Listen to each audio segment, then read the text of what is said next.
আর আজকে দেখো কত বড় একটা প্লেন আমার উপর দিয়ে, কার্গো বিমান আমার উপর দিয়ে গেল, দেখছো? মানে 2 মিনিট পর পর এখান থেকে বিমান যায়। আর দেখো বিমানের বাতাসে পুরো এলাকাটা একবারে তুফান হয়ে গেছে। মানে কি পরিমাণ বাতাস, একটা কার্গো বিমান যাওয়াতে এলাকা পুরো তুফান হয়ে গেছে, তাইলে আর বিমানগুলো আসলে কি হবে তোমরা বলো?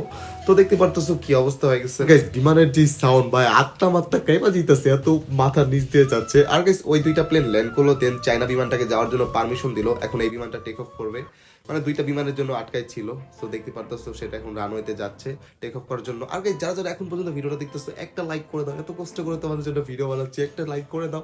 আর আজকে সব ইন্টারন্যাশনাল বড় বিমানগুলো আসতেছে, এই যে দেখো এটা আমার মাথার উপর থেকে গেল।